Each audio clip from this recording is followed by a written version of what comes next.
You're listening to Victory Baliwag. We hope that this message encourages you today. Our sacraments, and so we worship God in our service. Now we worship Him through the sermon.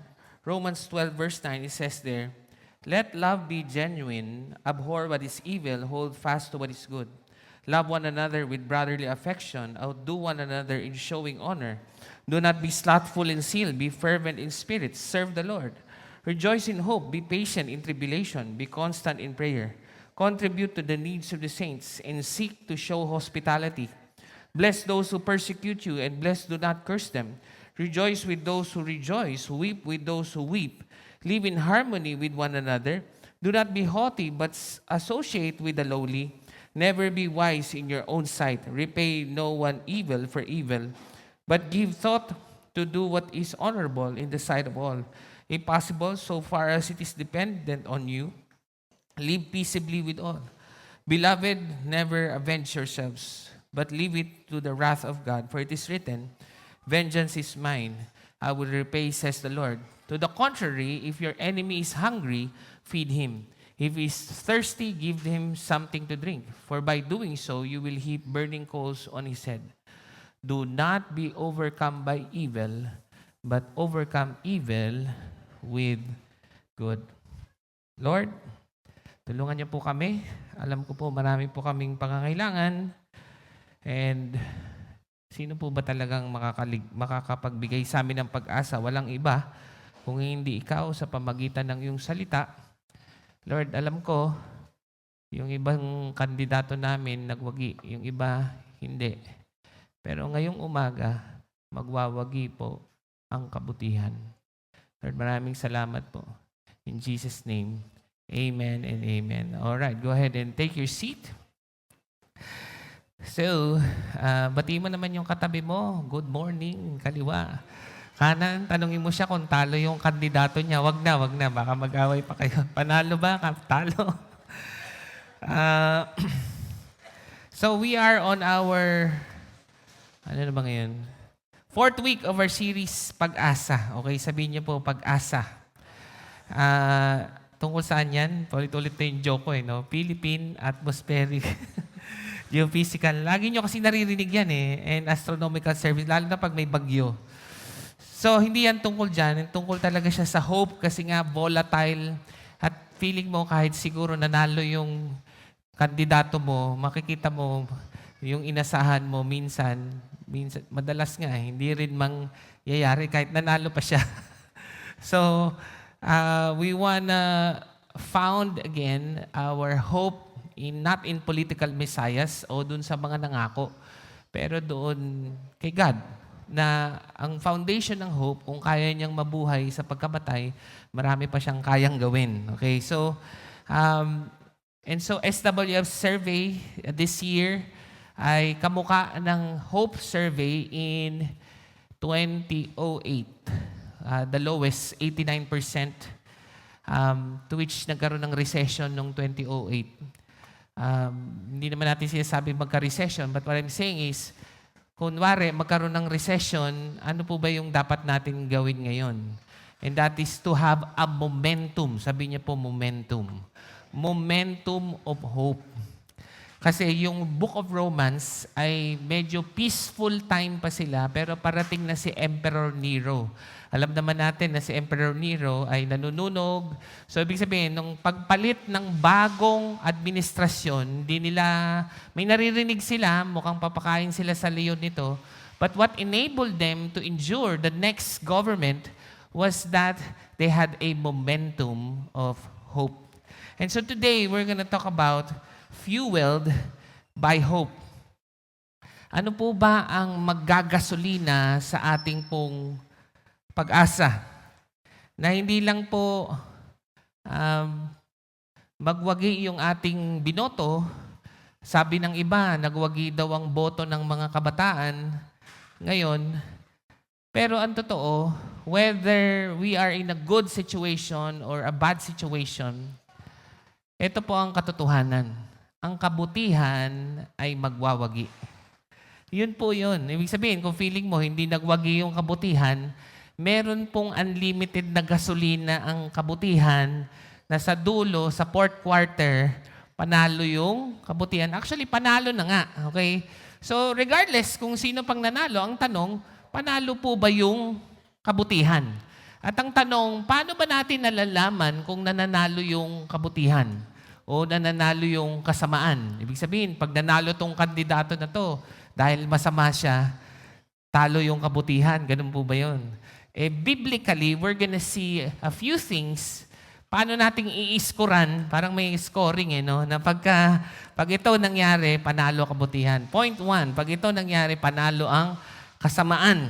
Meron ka ba ditong katabi? Mukha ba siyang talunan? Yan, okay. Oh. Ang hirap naman natin maging talunan, ano? Pangalan ng church natin, Victory. Tapos lagi na, mga tayong talunan. So, ang pag-uusapan po natin, saan po ba nanggagaling yung hope? Tingnan natin to Yung binasa natin, Romans 12, pero nanggagaling po yan, I appeal to you, therefore. Okay, sabihin niyo po, therefore. Yung therefore po is a summary of Romans 1 to 11. Yung Romans 1 to 11, which is yun yung mga pinag-aralan natin, the foundation of hope, formation of hope, future of hope, and today, we're going to be fueled by hope, is the mercies of God. And it speaks about worship. Paano nga po ba mananalo ang kabutihan? Even Psalm 101 says, pag po si David ay feeling niya matatalo siya ng kasamaan, ano pong ginagawa niya? Siya po'y kakanta. Pambihira, ano? Matatalo, nakakanta pa tayo. Kasi pag kumakanta siya, ang ibig sabihin nun ay worship. Na madalas, ang iniisip natin na source ng justice ay manalo yung political leader natin or kung sino man yung dapat manalo. Pero naisip nyo ba that worship is a source of justice?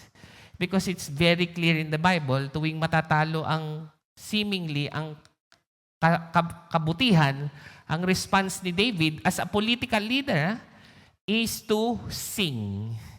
Kaya somehow, pag kumakanta tayo kanina, pag wino-worship natin si God, that is a source of justice. Kasi nga, yun yung fuel kung saan na hindi pala yung leader, pero si Christ. Tuwing nakafocus tayo kay Christ, yun yung nagiging source na lahat ng mali ay magiging tama. Kasi siya lang yung tama eh. Yung katabi mo, may tama lang yan. Pwede, joke lang. So, siya lang yung tama. So, siya nga yung source of justice. And so, kung tumitingin tayo kay Christ, so, we become what we behold. So, kung nakikita mo yung katabi mo, puro mali. Mali yung binoto niya, hindi nakikinig. So, titingin ka ba sa kanya? Hindi. Titingin ka kay Christ. And hopefully, you will not be conformed to the pattern of this world. Paano kaya kung may nagsabi, nanalo kasi, namili ng boto. Dapat pala namili tayo. Mali ka doon. Bakit ka tumitingin sa mali? Tumingin ka sa tama. Kasi yun yung worship kasi ang nangyayari kung bakit itong preaching ngayon. Kasi napapaisip na kayo, dapat na siguro mamili tayo. Hindi mag-worship tayo. That is the source of justice. You become what you behold. You will not be conformed to the world, but you will be conformed to the one that you worship. And that is the source of victory, of the good things. But be transformed by the renewal of your mind, that by testing, you may discern what is the will of God. Naku, tingnan nyo, hindi na tayo nagiging discerning. Ang gusto natin, mamili na rin. What is good and acceptable and perfect. And so, number one, when we are fueled by hope, we can love genuinely. Ano ba ibig sabihin ng genuine? Hindi po siya out of performance. Kasi alam niyo yung 1 Corinthians 13, basahin na natin ito yung context talaga natin. Ano yung una? Let love be genuine. Yung 1 Corinthians 13, ay hindi po pang kasal. Okay? Kung may nagpipreach po ng 1 Corinthians 13 sa kasal, hayaan nyo na. Huwag nyo nang i-correct. Pero yung kung gusto nyo maging makatotohanan, hindi talaga yun para doon. Kasi ang nangyayari, nagmi-ministry yung Corinth Church.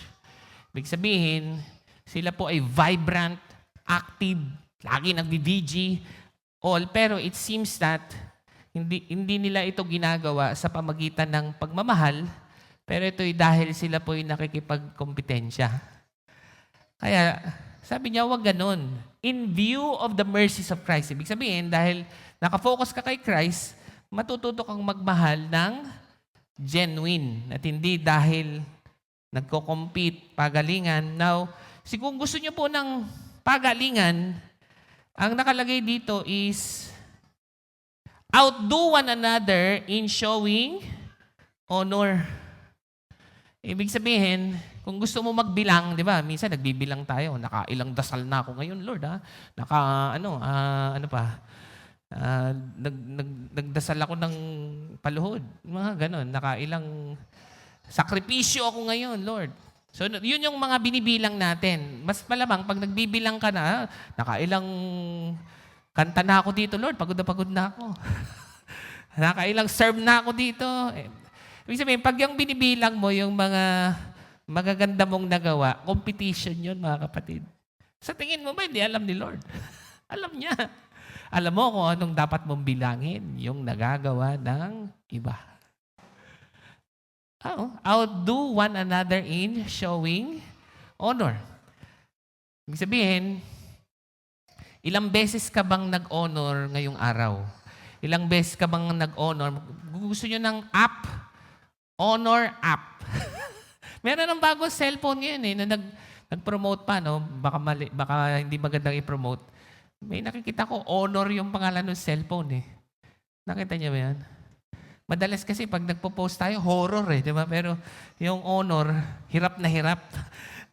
Pero yung totoong pagmamahal daw, hindi nagbibilang ng mali ng iba o yung tama mong nagawa. Actually, you outdo one another in showing honor. Do not be slothful in zeal, but fervent in the spirit. Ano ba naman yan? Naglingkod naman tayo kay Lord, di man lang nanalo yung ating kandidato. Magtamad-tamad na tayo. Naku, hindi po. Ibig sabihin, kaya pala tayo nagsisipag, meron lang tayong gusto mangyari. So, hindi nga totoo yung ating pagmamahal. Hindi nanggagaling kay Kristo, pero nanggagaling sa ating agenda. In zeal, be fervent in spirit, serve the Lord. Ito na, rejoice in hope, be patient in tribulation, be consistent in prayer, contribute to the needs of the saints, and seek to show hospitality even after election. Again, contribute to the needs. Generous sana tayo sa needs, wag yung wants. Malinaw naman sa Bible, di ba? Kasi pagka puro wants, generous ka doon, may hasa lang yan. Hindi naman kailangan. Serve. Ibig sabihin, we need to have a mind of a servant. May nakita na po ba kayong waiter na yung lagi nakayuko, yung gano'n. Pag, sir, pay water. Yung parang hindi ka naririnig, may gano'n ka. Alam mo yung, kung isipin mo na waiter ka, no? Hindi ko sinasabing waiter ka. At saka wala namang masama kung waiter ka. Maraming ang pera yung waiter eh. Maraming tip. So, ang point ko lang, kung waiter ka, di ba, lagi kang nag-aantay. Kailangan ba niya ng tulong? Kailangan niya ba ng tubig? Di ba? Hindi ba yung nakaupo ka, tapos nag-aantay ka lang na abutan ka ng tubig? Di ba? Pero yung waiter, laging alert. Di ba? Yun yung zealous. I think ganun dapat yung Kristiyano. Even after election. Dati parang attentive na tumulong. Pero sana, even after election, para tayong waiter. Generous in the needs. At ito pa ho ang gusto kong i-highlight, no? Patient. Sino sa inyo naniniwala medyo nagbabago na ang butuhan? Di ba? May nangyayari naman, I think, no? Yun yung nababasa ko sa social media. May nagbabago na daw. So, kailangan natin maging patient. At alam nyo po, ang kabaliktaran ng patient ay impatient. Ang galing ninyo, grabe. Sobrang yun. Ang taas ng grades natin. Yung impatience po, as I remember, James 5:8-10, it refers to a grumbling heart. Alam mo ba kung paano natin malalaman na conform ang ating hope and love na hindi competition, pero dahil nakatingin tayo, fueled by Christ, is that we don't grumble. Ano mo ba ibig sabihin ng grumble? Yung laging bashful, no? O whether hindi mo yan kino-comment, pero parang ganun yung lumalabas sa bibig mo. Yung kunwari, may napanood ka, may nagtatalumpati sa social media. Puro ganun. Wala ka dyan. Puro ganun. Para bang alam na alam mong lahat. Di ba? Para bang, yun po yung grumbling. Now, delikado po yun kasi, alam nyo ba na yung Israel dapat nakarating ng promised land in 11 days. But because they were grumbling, it took them 40 years. Gusto nyo po bang makarating na tayo? Parang awan nyo na. Tama na po ang grumbling. Yung pong, ano ba yung parang, dapat kasi ganito eh.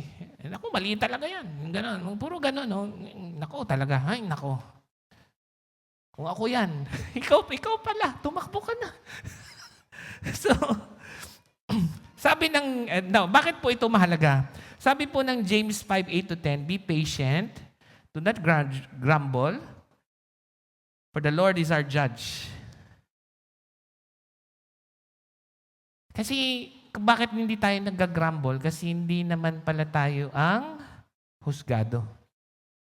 Tingnan niyo po yung sabi dun sa verse, no?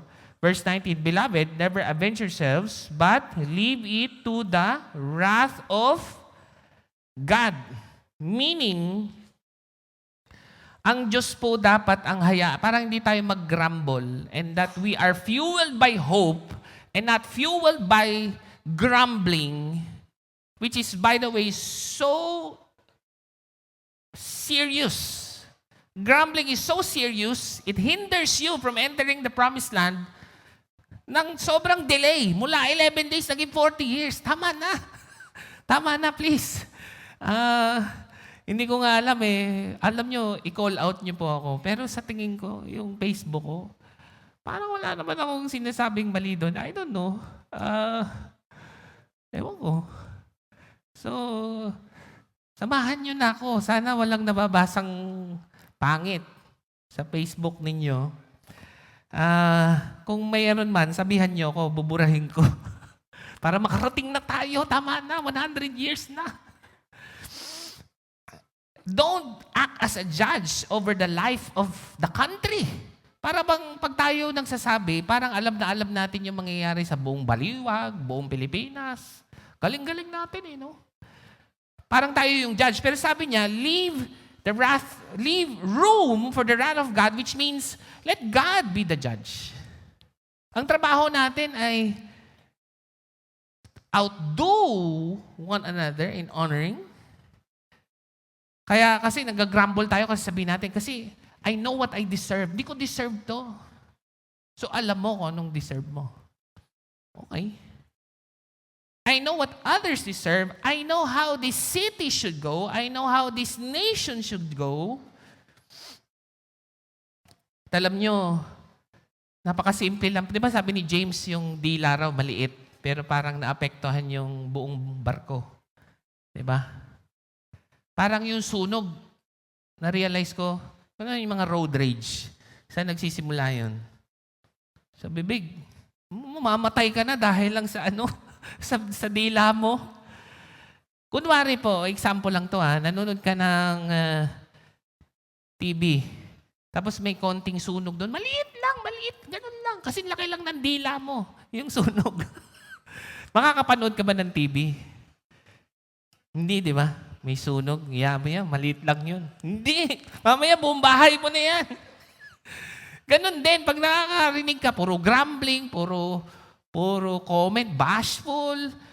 I mean, hopefully merong something constructive na sinasabi. Pero kung,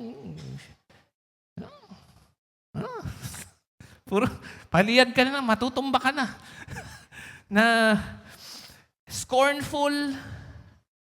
Siyempre, pagka bashful ka, meron ka rin anxious ka rin. You disdain, you are always in contempt with others. So, ang nangyayari, nang nanalo po yung kasamaan. Bakit? Lalong dumadami yung bitterness. Sabi niya, huwag mong palakihin yung kwarto ng bitterness. Palakihin mo yung room for God. That's how good wins in our personal lives. Yung totoo, kung si Lord ang judge, kahit di nanalo kandidato mo, meron kang poise, meron kang joy. Diba? Psalm 30 says, weeping may remain for a night, but rejoicing comes in the morning. Nung Tuesday po, ang dami nagsiklib eh. Tuesday, dami siklib lahat. Sabi ko, gabi pa lang, nagpapaalam na sila, siklib lahat. Sabi ko, papasok ba ako? Sabi ko, Lord, sabi mo naman sa Psalm 30, weeping may remain for a night, but rejoicing comes in the morning. Kaya ako naman, paggising ko, parang may bagong pag-asa. Pumasok pa rin ako. Ayun, hindi nagsiklib ng Tuesday. So, hopeful. Ibig sabihin yung may bagong umaga. At alam nyo, kung si God ang husgado ng lahat, wala siyang pinangungutangan ng loob. Alam nyo ba, problema ng buong mundo? Utang na loob. Yun talaga siya. Kasi kahit gaano ka pa kalinis, kahit si Biko Soto ka pa, sigurado yan, meron niyang kahit konti, pinangungutangan ng loob. At yun ang dahilan, kahit papano, hindi rin siguradong sobrang perfect ang mga decision niyan. Eh sino lang bang walang pinangungutangan ng loob? Eh si God. Tayo nga may utang sa Kanya. Kaya siya dapat talaga ang may kwarto sa ating puso at hindi lumalawak ang kasamaan, pero lumalawak ang lugar ng Diyos sa ating buhay. Sana huwag tayo yung nasa upuan ng husgado ng ating buhay. Hindi lang ng ating buhay, ng ating syudad, ng ating bansa. Kasi mananalo po ang kaaway. Get out of the chair of God. Let Him be the judge. Or else, evil will continue to grow in your heart. Rather, let God's sovereignty grow in your heart. Another thing is that when we are fueled by hope, we will overcome evil with good. Ganda po nitong verse na to. Sinamarize po muna niya, so yun yung dulo. Do not be overcome by evil, but overcome evil with good. Hindi po mahalaga na nagwagi yung kandidato. Ang tanong, nagwawagi po ba yung kabutihan? At hindi po yan tuwing eleksyon. Moment by moment, araw-araw. Paano po ba natin nalalaman na lumalago ang kabutihan sa ating puso, sa ating bayan, sa ating buong bansa? Meron pong 5 verse bago mag-21. Ano pong bago mag-verse 21? Verse 20, ang galing natin. Pababa. Oh? So ito, summary ito 21. So pababa, nakalista doon, merong 5. Sabi mo 5. Oh, grabe, no? May 3 points ako, tapos sa point number 2, 5. 8 points ito, wag na kayo magsimba next week. Joke lang. Hindi, mabilis lang naman to. Mabilis lang. Paano natin nananaman kung nananalo yung Lakers? Ay, Lakers, yung... hindi pala, talo na yung Lakers eh. Yung kabutihan. Sabi, number 1, okay yan, di nanalo yung kandidato mo. Or nanalo ka man. Siyempre, alam mo, tingnan nyo manalo kandidato mo, may kaaway ka. Talo kandidato mo, nang-aaway ka naman. Kahit anong gawin natin, parang nananalo yung kasamaan eh. Paano ba mananalo? Ang kailangan gawin ay, by the way, liliwanagin ko lang ito na una kasi, pag hindi po nananalo si God sa ating puso, ang kabutihan, ang nangyayari po ay, ayun na nga, bitterness, pangalawa, prejudice, yun pa yung isang problema. Prejudice tayo. Di ba, kita niyo yung salitang corrupt, di ba? O, corrupt yan eh. Corrupt. Ganun. May ebidensya ba kayo? I mean, pag kayo nasa korte na at wala kayong masabi, bala kayo. Ang point ko, nagiging prejudice tayo, pero hindi naman tayo involved. Wala naman tayong ginagawa. Bakit may nangyari ba sa'yo? O ano lang yan, sunog ng dila ng iba na ipasa sa'yo, nasusunog na tayo. So, the point is, problema po kasi relationships po yung nasisira. At syempre, kapag ikaw po ay na-overcome ng evil sa iyong puso, you become self-righteous. Ang feeling mo, mas magaling ka pa dun sa iba.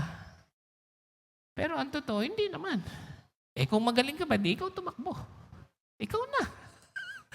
So, hindi ko naman sinasabing walang kailangan magbago. Ang point ko lang, napansin nyo ba, hindi naman nakakatulong eh. Lumalago yung self-righteousness. At ito pa, mag-withdraw na lang tayo. Meaning, di nanalo kandidato ko, pupunta na lang ako Switzerland. Mga ganun. Alam niyo po ba yung umaayaw, walang natututunan? Kaya walang ayawan. Sabi ko nga sa asawa ko matututunan mo kung wala ba siya dito. Pag-usapan natin siya. Ako nandun, patay. Bagong gupit pa. Ang ganda. So,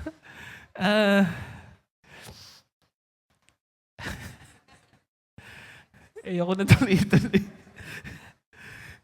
Hindi, tinan nyo Again, siyempre, alam ko naman, hindi perfect yung mga pamilya. Pero kung may pagkakataon kayo sa inyong mga paglaban ninyo, kala nyo ba ang problema sila? Malamang ikaw ang problema. Kaya pagka lumipat ka sa ibang inayawan mo, no? May problema pa rin doon. Kasi ikaw yung problema Kahit saan ka pumunta, nandun ka. So, ang umaayaw, kahit pumunta ka pa ng Switzerland, naku, dadagdag ka pa ng problema doon. Dito ka na lang. Ang umaayaw ay walang natututunan. Ngayon, pwede rin naman magstay ka, pero napaka-self-righteous mo, hihihiyain mo yung mga tao. Sabi, do not overcome evil with evil, but overcome evil with good. Sa tingin niyo po ba, pag hinihiya natin yung mga tao, magbabago ba sila? Hindi. Lalo yung kami, kayo rin, ganon, turuan na siya. So, kaya po importante na malaman natin kung paano ito nananalo. Okay, game 1. Lakers versus Minnesota. Okay. Joke lang. Bless those who persecute you. Bless and do not curse them. It's a similar verse in the book of Matthew where it says, pray for those who persecute you. Kasi inisip ko kung bless. Okay, yung pagmamanuhin ko kaya siya sa akin. Hindi. Okay, pray for those who persecute you. Bless and do not curse them. Oh.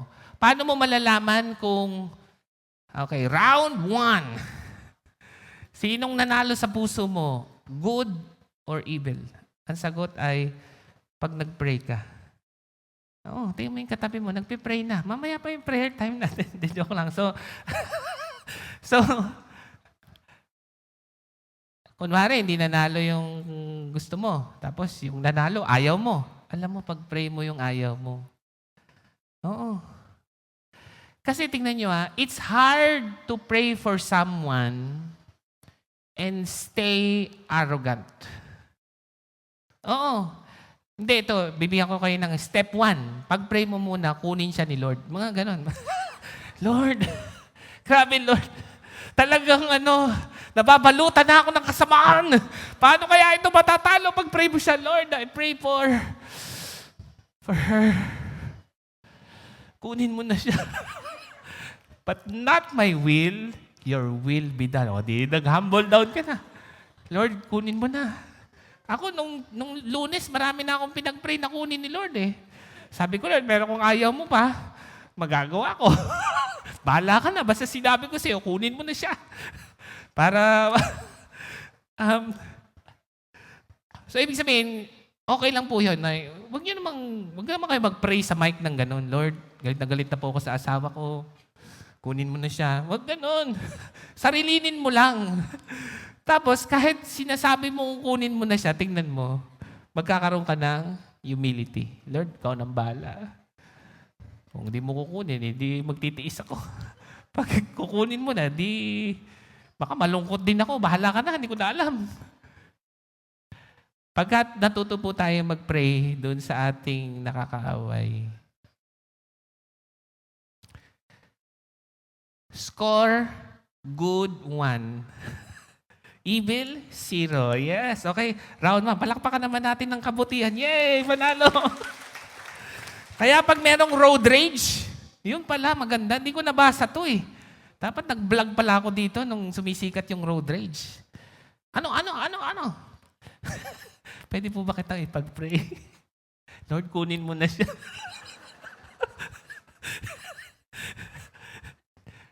pero Lord, sorry, kunin mo na rin ako. Okay, round 2. Ang saya nito, no? Parang maganda rin to sa marriage, no? No? Minsan, sino sa inyo nag-aaway kayong mag-asawa, kamukha namin?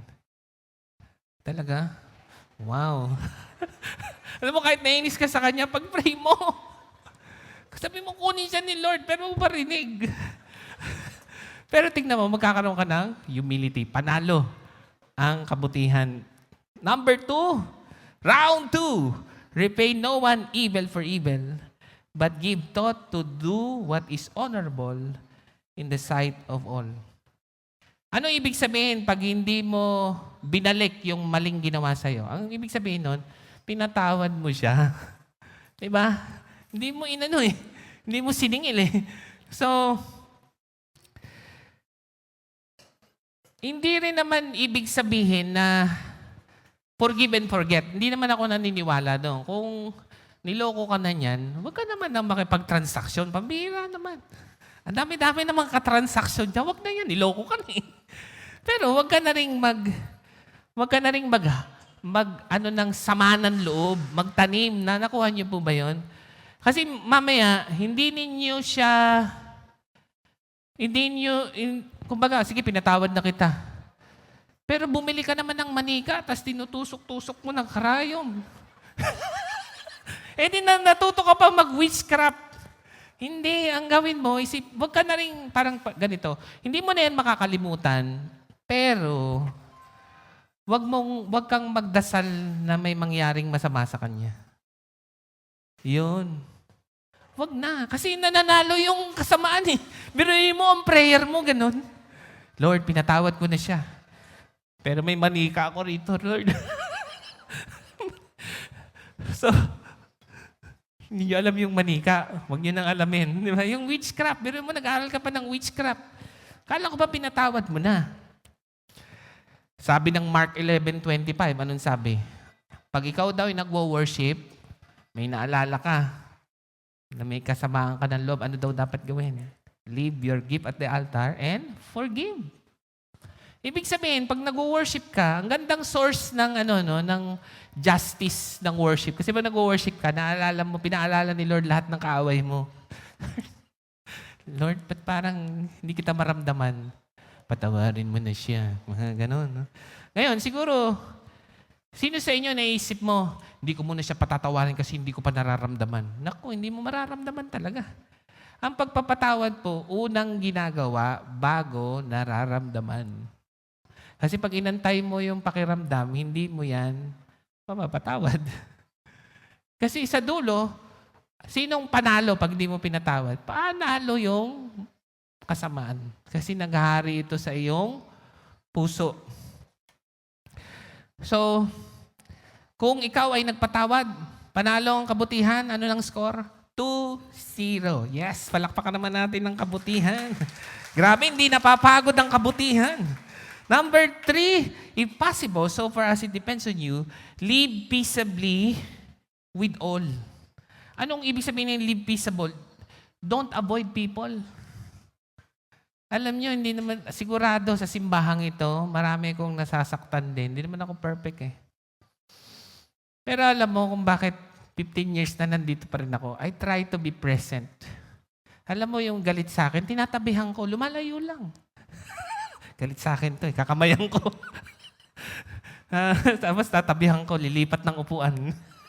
So, ang point ko lang is, live at peace, meaning, don't cut relationships. Don't burn bridges. Kasi pag binurn mo na yung connection, panalo na ang kaway.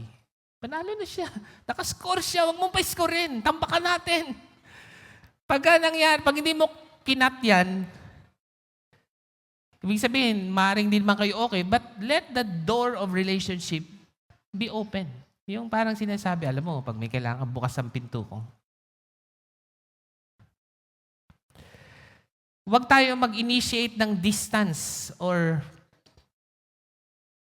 perpetuate conflict. Pag nangyari yan, panalo na naman ang kabutihan. Ano nang score?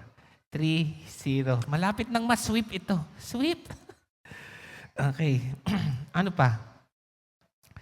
Verse 20, to the contrary, if your enemy is hungry, feed him. If he is thirsty, give him something to drink. For by doing so, you will heap burning coals on his head. Now, pwede kasing pinatawad mo, pwedeng present ka, pero passive. Naintindihan yun? Pinatawad na kita, pero ano na lang, walang kibuan. Parang ganon. Passive na lang. So, ano daw dapat gawin? Minsan, regalo, di ba? Nakakatuwa pag mag-aaway kami ng asawa ko, wala akong kape. Pero pag nakikipagbati na siya, may kape na. Alam ko na, may kape. Wow. Na-miss ko yung kape. Okay, so, ako, lagi siyang galit sa akin kasi ako lagi yung mali eh. Di ba? Yan. So, kaya, pag okay na. Ay, mag-aaway na naman yata kami. So, di, okay lang kami. Pero ito rin, mga kapatid, ang ibig sabihin din ng hindi ka passive, minsan, anong nakalagay? Kung anong kailangan, yun yung gagawin. Minsan kasi, kailangan ding i-correct. Baka mamaya, mali yung ginagawa. So, anong kailangan? Hindi kailangan niyang malaman na mali yung kanyang ginagawa. Pero sana, yung ating pong pagsasabi na mali ang ginagawa comes out of a genuine love. At hindi lang para saktan siya. Meron kaming ginagamit mga pastor, affirmation, constructive suggestion, blessing. So, kunwari, certain person, alam mo, hindi na ako galit sa iyo. Okay na tayo. Pero, alam mo, blessed na blessed. I-affirm mo muna, no? Alam mo, ito talaga, strength mo talaga to Strength mo talaga, galing-galing nito. Pero ito, medyo i-adjust mo. Konti lang naman. Konting-konti lang yung kailangan mo i-adjust. Pag sinabi mong konti, malaki yun. Konti, maliit lang. Pero alam mo, tas i-bless mo siya. Pag pray mo siya, tatanggapin niya yun. Kasi yung taong kinokorek ka, kasi galit sa'yo, tatanggapin mo ba? Hindi naman Hindi ka magbabago. At pag nangyari yan, hindi ka lang nagpatawad, pero may ginawa ka rin, hindi ka passive, nanalo ba ang kabutihan? Panalo. Kahit talo yung binoto mo, panalo pa rin ang kabutihan kung hindi tayo magiging passive sa ating minamahal. 4-0 na. Okay? Ito na, 5-0 pa. Live in harmony with one another. Do not be haughty, but associate with the lowly. Never be wise in your own sight. Ang ibig sabihin niyan, huwag kang mayabang. Pag tayo po yung mayabang, yung parang feeling mo, you're better than everyone, panalo ba yung kabutihan o talo? Talo. Kaya, paano mo malalaman? Associate with the lowly, meaning, kahit feeling mo mas magaling ka sa kanya, kamustahin mo siya, kumonek ka sa kanya, at feeling mo, ito lang yung mga taong dapat mong pakinggan, be not wise in your own eyes. Kahit yung mga taong ayaw mong pakinggan, pakinggan mo. Ang ibig sabihin nun ay kababaang loob. Madali po ba yung 5 ginagawa araw-araw? Madali yun. Pray yung nangaaway sa'yo. Live peaceably. Don't be passive. Forgive. Madali. Mahirap. Kaya kailangan natin ng gasolina. Ano po bang gasolina nitong lahat? Jesus is the fuel of our hope. Kasi pag may gasolina tayo, mananalo ang kabutihan. Yung 5 lang na yon na nakalagay doon. Do not be overcome by evil, but overcome evil with good. At 5, sinabi ko. Pero, sabi ko nga kanina, no? But leave it to the wrath of God. Ibig sabihin, para hindi lumaki yung pride, bitterness sa heart mo, palakihin mo si God sa puso mo. Kasi, kaya tayo nag-grumble, di ba? From out of the overflow of the heart, the mouth speaks. At yung ating pag-grumble, nakakapagpatagal para tayo dumating sa promised land. Tama na. Pray for them. Don't seek revenge nor grumble. Don't magiging anxious ka lang. We fail to overcome evil with good because we do not leave room for God's judgment. So ngayon, ganito. Anong solusyon? Tingnan mo yung sarili mo sa salamin. Meron pa bang tumitingin dito sa salamin? May salamin pa ba kayo? So, pag tumingin ka sa salamin, umupo ka. Di ba? At tanungin mo sa sarili mo, karapat-dapat ba akong humusga sa gobyerno ng baliwag? Karapat-dapat ba akong humusga sa gobyerno ng buong Pilipinas? Karapat-dapat ba akong humusga sa aking asawa at mga anak? Unang-una, hindi ka naman omniscient. Alam niyo, ano tayo? Omniscient, makakalimutin. Pero si God ay omniscient, which means alam niya lahat. Wag po kayong sabi, corrupt. Wala nga kayong alam eh. So, malamang nga corrupt talaga, pero sana naman lang may basihan yung ating mga sinasabi. Baka haharapin kayo niyan, matameme kayo. So, ibig sabihin, hindi naman tayo omniscient. So, ibig sabihin, kung hindi mo alam lahat, so hindi ka magaling na husgado. Yun. So, sino ang omniscient? Si God. Actually, si Jesus Christ. Pero anong sabi ng John 12:47? I did not come to judge the world. I came to save it. What? Grabe, no? Si Jesus ba ay karapat-dapat na husgado ng baliwag? Yes.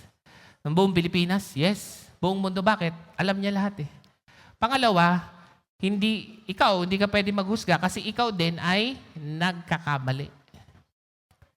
So hindi rin siya nagkakamali. And yet, si Jesus po ay nakaupo. Pero umalis sa kanyang pagkakaupo kasi nung pumunta siya rito, hindi siya pumunta para manghusga. Pumunta siya rito para iligtas ang mga makakasalanan. Sino po ang hindi naligtas nung panahon ni Jesus Christ? Di yung mga Pariseo.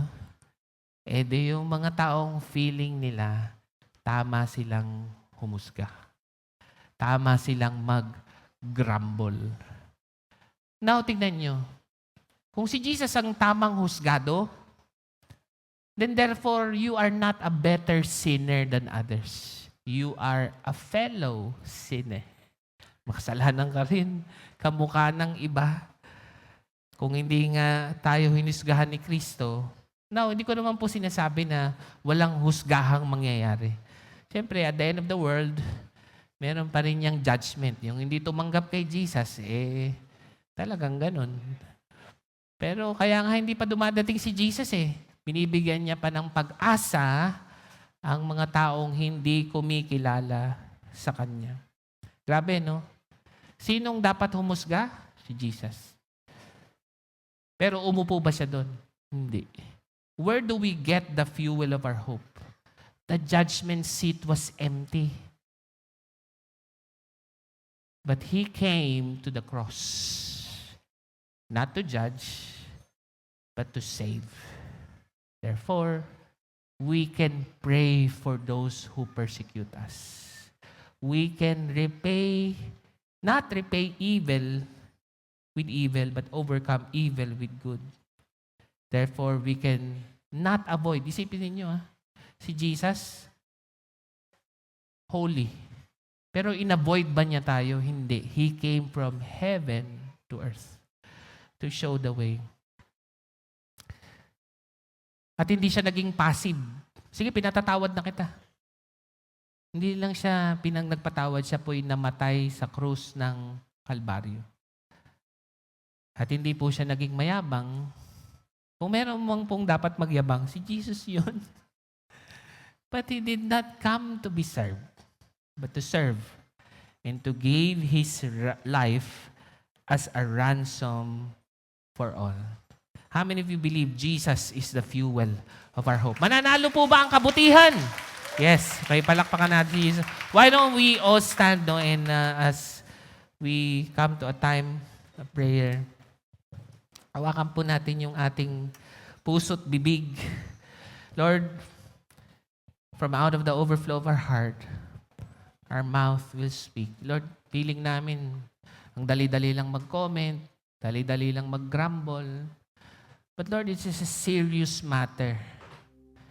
When we grumble, it means we are at the judgment seat. And we know better than everybody. At ang masama nun, yung pangako mong makukuha na sana sa loob ng 11 araw, ay nakuha sa loob ng 40 taon. How serious is that? Lord, forgive us and help us not to sit on the judgment seat. Because Lord, hindi naman kami omniscient, hindi kami perfect. And yet the one who is worthy to sit on the judgment seat did not sit on it, but come to the cross. Lord, help us. Not just to make our candidates win, but to let goodness win, fueled by our hope in Christ. Lord, we pray we will not be overcome by evil. Yung puso't isipan namin, ang bibig namin, we will overcome evil with good by praying for those who persecute us. We will not repay them for what they have done to us, nor speak curses to them, but bless them. Lord, we're gonna be living peaceably with all. Lord, we're gonna use our mouth to bless and give them what they need. And Lord, that we will not be conceited. But just like you did not come to be served, but to serve and to give His life, your life, as a ransom for all. Lord, maraming salamat po. Jesus, you are the fuel of our hope. Therefore, good will always win in our lives. Regardless of the election, ang kabutihan ay panalo at laging mananalo dahil kay Kristo Jesus. In Jesus' name, amen and amen. Let's worship God. Ating purihin ang Panginoon sapagkat ang pangalan niya ay makapangyarihan.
Taas po natin ang ating mga kamay, Panginoon, gaya ng kanta.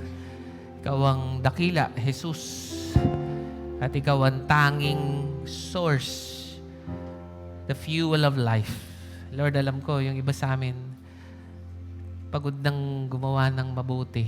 And we want to just conform to the world. But Lord, whenever we are tired, we're gonna worship you. And let that be the source of justice. Lord, maraming salamat. We will not conform, but be transformed by the renewal of our mind.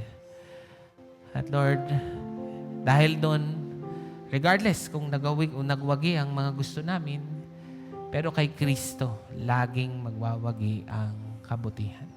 And so we say, the Lord bless you and keep you, and may He make His face shine upon you and be gracious to you and give you peace, hope in Jesus Christ.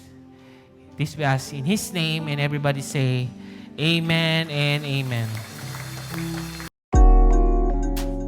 Thank you for listening to Victory Baliwag Podcast. Follow us at Victory Baliwag on Facebook and YouTube for more details as we honor God and make disciples.